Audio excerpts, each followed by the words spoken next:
Square life টিভির পক্ষ থেকে অসংখ্য ধন্যবাদ। নানার বাড়ি ঈদ করতে গিয়ে একজন শিশুর মৃত্যু।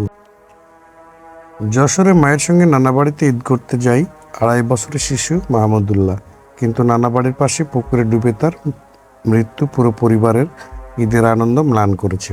শিশু মাহমুদুল্লাহ মণিপুর উপজেলার শাহপুর গ্রামের হাসানারের ছেলে। আজ দুপুরে এই উপজেলার ঝাপা গ্রামে শিশুটির নানা বাড়িতে এই ঘটনা ঘটে। জানা গেছে, মাহমুদুল্লাহর জন্ম 6 মাসের মাথায় তার বাবা মারা যান।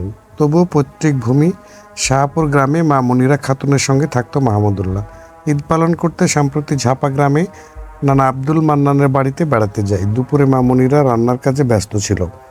অনেকক্ষণ ছেলেকে দেখতে না পেয়ে পরিবারের লোকজন খোঁজাখুঁজি শুরু করে। আশেপাশের বাড়িতে খুঁজে না পেলে এক পর্যায়ে বসত ঘরের পাশে পুকুরে শিশুর নিথর দেহ ভাসতে দেখে পরিবারের লোকজন। পুকুর থেকে উদ্ধার করে উপজেলা হাসপাতালে নেওয়া হলে কর্তব্যরত চিকিৎসক মাহমুদুল্লাহকে মৃত ঘোষণা করেন। মণিপুর উপজেলা স্বাস্থ্য পরিবার পরিকল্পনা কর্মকর্তা তন্ময় কুমার বিশ্বাস বলেন, হাসপাতালে আনার আগে ওই শিশুর মৃত্যু হয়েছে। পুকুরে পানিতে ডুবে শিশুর মৃত্যুর বিষয়টি নিশ্চিত করে ঝাপা পুলিশ ক্যাম্পের উপপরিদর্শক সঞ্জিত কুমার স্কয়ার লাইফ টিভিকে বলেন, কোনো অভিযোগ না থাকায় মরদেহ স্বজনদের কাছে হস্তান্তর করা হয়েছে। এদিকে নরসিংদীতে বাস এবং মোটরসাইকেলের সংঘর্ষে নিহত হয়েছে 2 জন। নরসিংদীতে যাত্রীবাহী বাস ও মোটরসাইকেলের সংঘর্ষে 2 জন নিহত হয়েছে। গুরুতর আহত হয়েছে মোটরসাইকেলের আরেক আরোহী। মুমূর্ষ অবস্থায় তাকে ঢাকা পাঠানো হয়েছে। আজ সন্ধ্যা 7:30টার দিকে ঢাকা সিলেট মহাসড়কে নরসিংদী দাগরিয়া নামক স্থানে এই দুর্ঘটনাটি ঘটেছে। নিহতরা হলেন নারায়ণগঞ্জ জেলার গাউসিয়া শাওঘাট এলাকার শাহিন এবং সানি।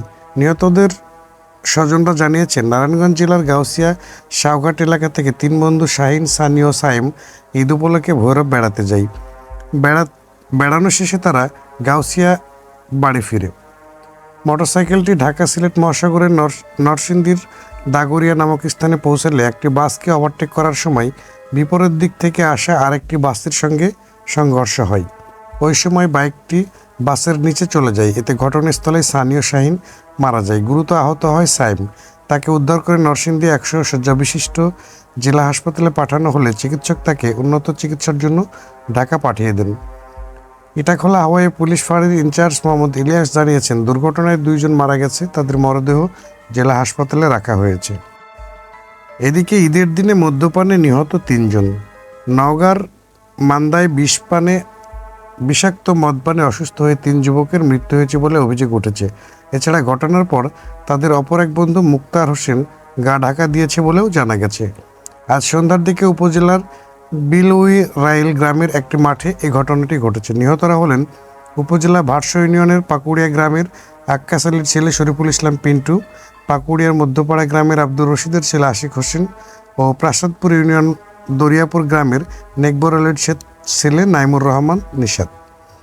নিহত শরীফুল ইসলাম পিন্টুর বাবা আক্কাস আলী বলেন, বিকাল 3টার দিকে আমার ছেলে খাওয়া দাওয়া করে বাড়ি থেকে বেরিয়ে যায়। সন্ধ্যার দিকে তার মৃত্যুর খবর জানতে পারি, তবে কিভাবে তার মৃত্যু হয়েছে বলতে পারছি না।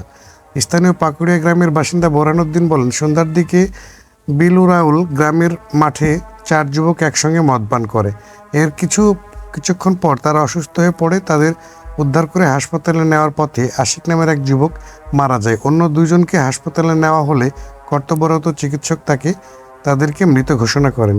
তাদের মৃত্যুর বিষয়টি নিশ্চিত করে মান্দা উপজেলা স্বাস্থ্য কমপ্লেক্সের জরুরি বিভাগের চিকিৎসক আনন্দ কুমার জানান, হাসপাতালে নেওয়ার আগে পিন্টু ও নিশাতের মৃত্যু হয়েছে। তাদের মৃত্যুর বিষয়টি নিশ্চিত করে মান্দা থানার ওসি মোজাম্মেল হক কাজী বলেন, নিহতদের মরদেহ উদ্ধার করা হয়েছে। ময়নাতদন্তের জন্য নওগাঁ সদর হাসপাতালে পাঠানো হবে। এরপর মৃত্যুর সঠিক কারণ নিশ্চয়ই জানা যাবে। অপরদিকে ঈদে মোটরসাইকেলে ঘুরতে গিয়ে আরও প্রাণ গেল 3 যুবকের। নেত্রকোনার কমলাকান্দা উপজেলা ঈদে মোটরসাইকেলে ঘুরতে গিয়ে নিয়ন্ত্রণ হারিয়ে 3 যুবকের মৃত্যু হয়েছে। আজ ঈদের দিন বিকেলে উপজেলার সীমান্ত এলাকার সড়ক লেঙ্গনা ইউনিয়নের চিংনি বাজারে এই দুর্ঘটনা ঘটে। নিহত যুবকরা হলেন উপজেলার নাজিরপুর ইউনিয়নের কয়রা গ্রামের কবির মিয়ার ছেলে হৃদয় মিয়া, আমতলা গ্রামের মোহাম্মদ জয়নাল মিয়ার ছেলে হালিম মিয়া এবং হাটশিরা শিবনগর গ্রামের মুজিবুর মিয়ার ছেলে নবী হোসেন। স্থানীয় বাসিন্দা ও পুলিশ সূত্রে জানা যায়, ঈদের নামাজ শেষে ওই 3 যুবক মোটরসাইকেলে করে কমলাকান্দা ও দুর্গাপুর উপজেলার সীমান্ত সড়কে ঘুরতে যান। 4:30টার দিকে কমলাকান্দা রংছড়ি ইউনিয়নের পাতলাবন এলাকায় পাহাড় দেখে ফেরার পথে চেংনি বাজার এলাকায় সড়কের বাঁক ঘুরতে গিয়ে চালক মোটরসাইকেলটির নিয়ন্ত্রণ হারান। এতে মোটরসাইকেল নিয়ে তিনজনই ছিটকে পড়েন। পরে স্থানীয় লোকজন তাদেরকে উদ্ধার করে দুর্গাপুর উপজেলা হেলথ কমপ্লেক্সে নিয়ে যান। সেখানে চিকিৎসক তিনজনকেই মৃত ঘোষণা করেন। কমলাকান্দা থানার ওসি মোহাম্মদ লুৎফুল হক ঘটনার সত্যতা নিশ্চিত করে জানান, ঘটনাস্থল পরিদর্শন করে তিনজনের মরদেহ উদ্ধার করেছে পুলিশ। নিহত ব্যক্তিদের স্বজনরা ময়নাতদন্ত ছাড়া মরদেহ নিয়ে যেতে আবেদন জানিয়েছেন। ঊর্ধ্বতন কর্তৃপক্ষের সঙ্গে পরামর্শ করে এ ব্যাপারে প্রয়োজনীয় ব্যবস্থা নেওয়া হবে। এদিকে উত্তরবঙ্গে পঞ্চগড়ে ঈদের দিনে বেড়াতে গিয়ে মোটরসাইকেলের সংঘর্ষে নিহত হয়েছে 4 জন। পঞ্চগড়ের দেবীগঞ্জের সড়ক দুর্ঘটনায় 4 জন নিহত হয়েছে। এই ঘটনায় আরও 2 জন গুরুতর আহত হয়েছেন। আজ ঈদের দিন দুপুরে দেবীগঞ্জ পৌর সদরের নতুন বন্দর এলাকার সোনাহাট দেবীগঞ্জ সড়কে এই দুর্ঘটনা ঘটে। নিহতরা হলেন দেবীগঞ্জ উপজেলার দণ্ডপাল ইউনিয়নের লোহাপাড়া সুপারিতলা এলাকার বাসের আলীর ছেলে কাউসার আলী, একই এলাকার ইয়াকুব আলীর ছেলে সাব্বির, দেবীগঞ্জ সদর ইউনিয়নের খাপাড়া এলাকার মঞ্জুর ছেলে সাব্বির ও হজরত আলীর ছেলে বরকত। স্থানীয় সূত্রে জানা যায়, ঈদের দিন দুপুরে আনুমানিক 1টার দিকে দুটি মোটরসাইকেলের 3 কিশোর খাপাড়া থেকে দেবীগঞ্জে আসছিল এবং অপর একটি মোটরসাইকেলের 3 জন কিশোর কালীগঞ্জের লোহাগাড়া থেকে নীলসাগরের উদ্দেশ্যে রওনা হয়। প্রতিমধ্যে নতুন বন্দর এলাকায় দেবীগঞ্জ সোনাহার সড়কে একটি ভ্যানকে সাইড দিতে গিয়ে দুটি মোটরসাইকেলের মুখোমুখি সংঘর্ষ হয়। স্থানীয়রা গুরুতর আহত অবস্থায় 6 জনকে উদ্ধার করে দেবীগঞ্জ উপজেলা স্বাস্থ্য কমপ্লেক্সে নিয়ে আসেন। প্রাথমিক চিকিৎসা চলাকালীন সময় কাউসার আলী নামে একজনের মৃত্যু হয়। অন্যদের অবস্থা আশঙ্কাজনক হওয়ায় প্রাথমিক চিকিৎসা শেষে রংপুর মেডিকেল কলেজে পাঠানো হয়। রংপুরে যাওয়ার পথে সাব্বিরের মৃত্যু হয় এবং রংপুর মেডিকেল কলেজে চিকিৎসাধীন অবস্থায় বরকত নামের আরও 2 জনের মৃত্যু হয়। রংপুর মেডিকেল চিকিৎসাধীন অবস্থায় সাব্বিরের মৃত্যুর বিষয়টি নিশ্চিত করে তার চাচাতো ভাই মনির বলেন, সড়ক দুর্ঘটনায় গুরুতর আহত অবস্থায় সাব্বিরকে রংপুরে নিয়ে যাওয়া হয় এবং সেখানে তার মৃত্যু হয়। তার মরদেহ বাসায় আনা হচ্ছে।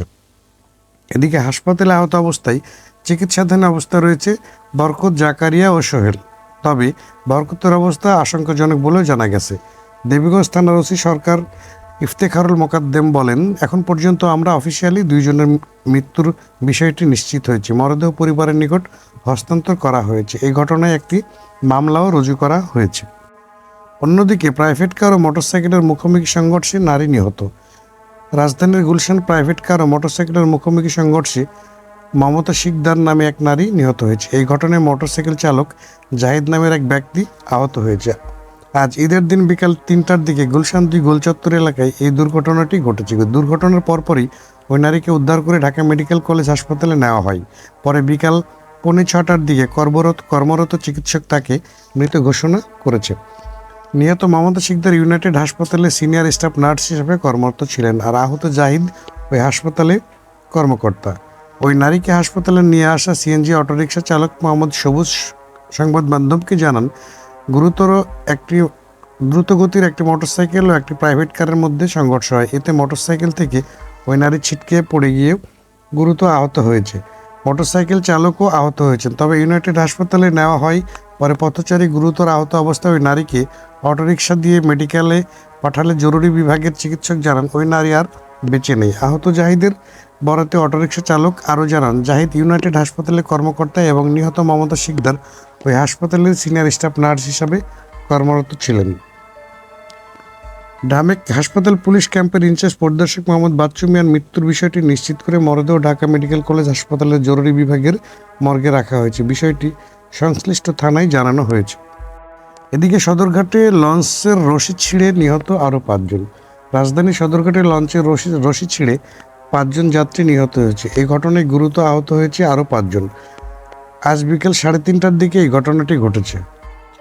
হাসপাতাল সূত্রে জানা যায় 5 জনেরই মাথায় আঘাত লেগে মৃত্যু হয়েছে। এদিকে ঢাকা নদীবন্দর ট্রাফিকের যুগ্ম কমিশনার জয়নাল আবেদিন বলেন, এই ঘটনায় 5 জন মারা গেছে, আরও 5 জন আহত হয়েছেন। তাদের হাসপাতালে ভর্তি করানো হয়েছে। তিনি আরও বলেন, ফারহান 6 নামের লঞ্চ পার্কিং করার সময় তাশরিফ 4 লঞ্চের সঙ্গে ধাক্কা লেগে রশি ছিঁড়ে যায়। এই ঘটনায় তদন্ত কমিটি গঠন করা হয়েছে। ঈদের দিন খালাবাড়িতে বেড়াতে গিয়ে একজন শিশুর মৃত্যু হয়েছে। নোয়াখালীর বাউফলে ঈদের দিনে সকালে খালাবাড়ি বেড়াতে গিয়ে খালে ডুবে আবদুল্লাহ নামের 2 বছরের এক শিশু মারা গেছে। আজ দুপুর 2:30টার দিকে পাটুয়াখালীর বাউফল কালুশুরি ইউনিয়নের 7 নম্বর ওয়ার্ডের ছিটকা বাজারের কাছে এই ঘটনাটি ঘটেছে। আবদুল্লার বাড়ি একই উপজেলার নাজিরপুর ইউনিয়নের তাঁতেরকাঠি গ্রামে। শিশুটির বাবার নাম মোহাম্মদ রানা। জানা গেছে, শিশু আবদুল্লাহ তার মায়ের সাথে ঈদের দিনে সকালে খালাবাড়িতে কালীশুরি ইউনিয়নের ছিটকা গ্রামে বেড়াতে যায় এবং সবার অগোচরেই ঘরের পেছনে খেলতে গিয়ে খালে পড়ে যায়। অনেক খোঁজাখুঁজির পর বিকাল তিনটার দিকে খাল থেকে তার ভাসমান লাশ উদ্ধার হয়। ছেলেকে বাঁচাতে গিয়ে পদ্মা নদীতে ডুবে বাবার মৃত্যু। ফরিদপুর চর ভদ্রাসন এলাকায় ছেলেকে বাঁচাতে গিয়ে পদ্মা নদীতে ডুবে নিখোঁজ বাবা শাহাদত খানের লাশ উদ্ধার করেছে ভদ্রাসন ফায়ার সার্ভিসের সদস্যরা। ডুবে যাওয়ার প্রায় 17 ঘন্টা পর বৃহস্পতিবার আজ সকাল 10টার দিকে গোপালপুর ঘাট থেকে আধা কিলোমিটার দূরে ভাসমান অবস্থায় লাশ উদ্ধার করে ফায়ার সার্ভিসের সদস্যরা। লাশটি উদ্ধার করে প্রাথমিকভাবে নিহত স্বজনদের কাছে লাশটি হস্তান্তর করা হয়েছে। নিহত শাহাদত খানের বাড়ি চর ভদ্রাসন ইউনিয়নের বাদুল্লাহ মাতুব্বরের ডাঙ্গি গ্রামে। তিনি সপরিবারে ঢাকায় থাকতেন। ঈদের ছুটিতে পরিবারের সদস্যদের নিয়ে গ্রামের বাড়িতে এসেছিলেন তিনি। গতকাল বুধবার বিকেলে ছেলেকে নিয়ে পদ্মা নদীতে গোসল করতে গেলে ছেলে সিয়াম নদীতে ভেসে যেতে থাকলে পিতা শাহাদত নদীতে ঝাঁপ দেন। ছেলে নদীর চরে উঠতে পারলেও পিতা ভেসেই যান। চর ভদ্রাসনে ফায়ার স্টেশনে অফিসার মুর্তজা ফকির জানান, ঘটনার দিন তারা নদীতে ডুব দিয়ে উদ্ধার কার্যক্রম শুরু করে। অন্ধকার হয়ে যাওয়ায় সেদিন অপারেশন স্থগিত করা হয়। আজ সকালে ঈদুল ফিতরের নামাজের পর তারা আবার উদ্ধার অভিযান চালিয়ে ঘটনাস্থল থেকে কিছু দূরে ভেসে থাকা নিহত এক ব্যক্তির লাশ উদ্ধার করেন। চর ভদ্রাসন উপজেলার নির্বাহী কর্মকর্তা ফয়সাল বিন করিম জানান, নদীতে গোসল করতে নেমে একজন নিখোঁজ হওয়ার খবর পেয়ে ফায়ার সার্ভিসকে দ্রুত উদ্ধার অভিযান পরিচালনা করতে বলা হয়। ঘটনার পরদিন ফায়ার সার্ভিসের সদস্যরা লাশ উদ্ধার করেছে। প্রিয় শ্রোতা, আজকে ঈদের দিন, ঈদুল ফিতরের দিন, 2024 সালের এই ঈদের দিনে 20 জন মানুষ বিভিন্নভাবে অপমৃত্যুতে তাদের জীবন দিতে হয়েছে। এই অপমৃত্যুর ফলে যে পরিবারের মানুষগুলো আজকে চলে গেছে, মারা গেছে, তাদের পরিবারই জানে তাদের কী অবস্থা। তো প্রিয় শ্রোতা, আপনারা এইসব অনাকাঙ্ক্ষিত মৃত্যু থেকে নিজেদের সন্তানদের, নিজেদের পরিবারের মানুষদের সুস্থ রাখার জন্য সবাই সতর্কভাবে রাস্তায় চলাফেরা করুন। সার্বিক চিন্তা ভাবনা করে ছেলে মেয়েদের রাস্তায় ছেড়ে দেন, বা বাড়ির পাশে কোনো বাচ্চাকে খেলতে পাঠালো সেই বাবা মা যেন সার্বক্ষণিক সেই সন্তানদের দিকে নজর রাখে। সবাই ভালো থাকুন, সুস্থ থাকুন। এই ভিডিওটি অবশ্যই বেশি বেশি শেয়ার করুন। ধন্যবাদ। আসসালামু আলাইকুম।